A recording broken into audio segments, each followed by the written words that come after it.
Celebration in Cleveland by the New York Knicks. Make it a clean sweep in a decisive 130-93 Game 4, and they're heading to the finals for the first time since '99. It's inside the NBA. It's presented by McDonald's.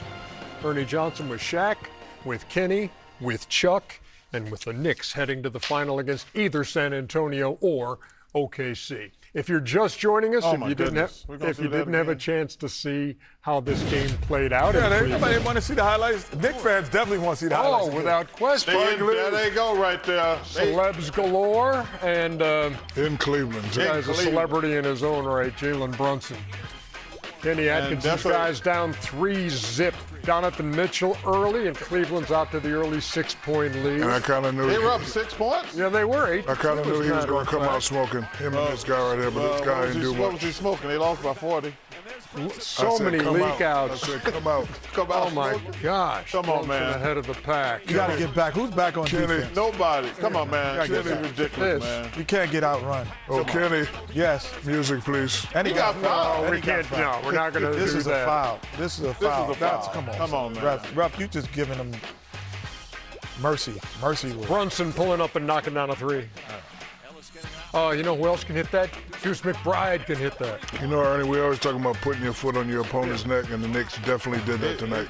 That may have needed the music on that one right there, but put your foot on your neck when you're trying to close out this series. I don't know if they put their foot on their neck. They damn sure put it up their ass. Damn. Probably an unnecessary comment by the Chuckster. Wait, I would have to agree with you, Chuck. They just putting up for threes. Alvarado, no, but there's Cat. Come on, man. The great John Starks. It was 50-26 at that point. In fairness to Coach Atkinson, analytically, he only lost by 12. Stop it.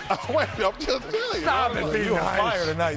What is this, the Cleveland roast? No, brother. 68-49 at the half. You know how much time we get off now, Kenny? You know what? Come back to Hey, and Cleveland pulled within 16 in the third quarter. Yeah, that's never a good thing. We closed WFD, Ernie. WFD, Ernie. I know. Nobody closer. We got it down to 16, guys.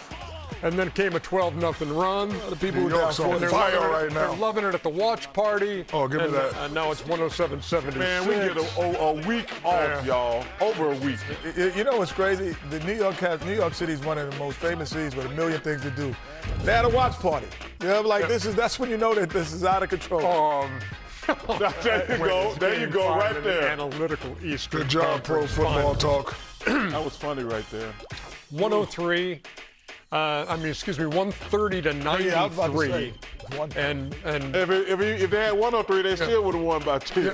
Double digits. 130 points are the most scored without a 20-point score in any game in NBA playoff history. That's crazy. Cavs are swept. Here's Kenny Atkinson. Uh-oh. Yeah, I'm disappointed. I mean, disappointed for the group. You know, listen, from a coaching standpoint, you know, normally you'd say, man, I wish we had, player-wise roster. I wish we had this. We didn't have this. I can't say that. You know, ownership and front office gifted us with a wonderful roster, talented roster. So I feel bad. I feel bad for the group. Because you want to fulfill, your expectations first of all. So, that's disappointing. I'll turn it positive though. We took a step. This is kind of how this works. You have to keep climbing. We are going in, obviously a positive direction. Fell short. There's no bigger motivator, right, to get to the next level. I think of this all season and development and how we the sacrifice we're going to need to make to get to the next level. But I'm proud of this group in terms of how they fought through adversity. 1-2 game sevens. We took a step. I think we took a step mentally from a mental toughness point of view. I'm going to kind of lean on that. And again, we all know there's another 2 steps really you got to take if that's the ultimate goal. There's obviously a tough Longest win streaks in a postseason. So the Knicks standing on 11. Those 17 Warriors won 15 in a row, and a good harbinger of things to come for the most part is winning an NBA title.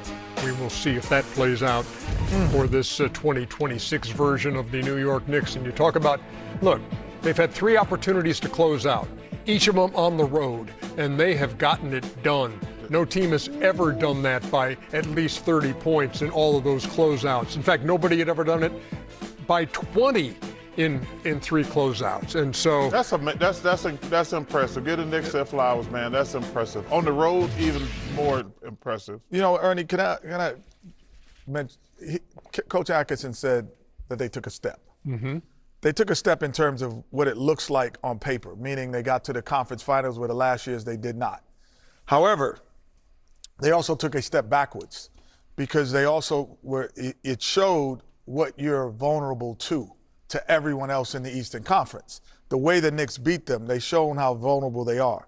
The one thing that the Cavaliers are going to have to do, it's not all about personnel. Yes, James will get older, and there's some other players that you have to think about, but they have to change their offensive strategy and philosophy. They have to include the 2 guys in the interior more and figure out, because when the game slows down, being a ball-dominant 6-second dribbler is not productive. And that's why the Knicks lost last year, because Brunson had to do the 6 seconds or more dribbling. And then this year they said, no, we're going to add people to our bench, and we're going to have more ball movement and more body movement, and we're going to be tougher to guard. So what happens today? You have the first time where you had, 130 points and no 20-point scorer.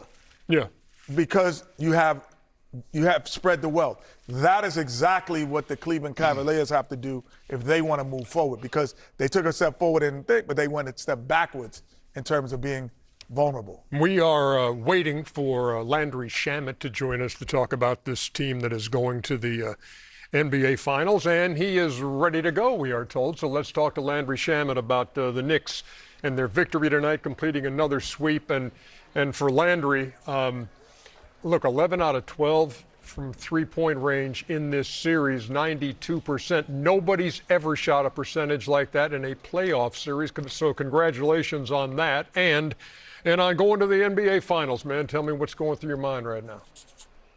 Oh man, it's crazy. My first finals, and obviously it's super exciting. Feels good, and we want to obviously enjoy this, but at the same time, same breath, like we got a larger goal here, and so definitely gonna enjoy it the next day or two, and start locking in for what's to come. We got 4 more wins to try to go get, and we know it's going to be even harder. So. Really proud of this group and, kind of what we've fought through all year, and, being in this position now with this team, it's pretty special. Landry, great series. I played with some great shooters, Big Shot Bob, Brian Shaw, Rick Fox, and I used to go to them on nights of closeout games and say, I'm coming to you, be ready. Did Brunson and Cat come to you, and, did anybody on the team come to you and tell you to be ready? Because you're more than ready, my brother. You're playing great. Thank you, man. I appreciate that. Honestly, I think one of the beautiful things about this group is our approach, regardless, is pretty steady. There was no, make it special, Landry, we're going to play through you tonight,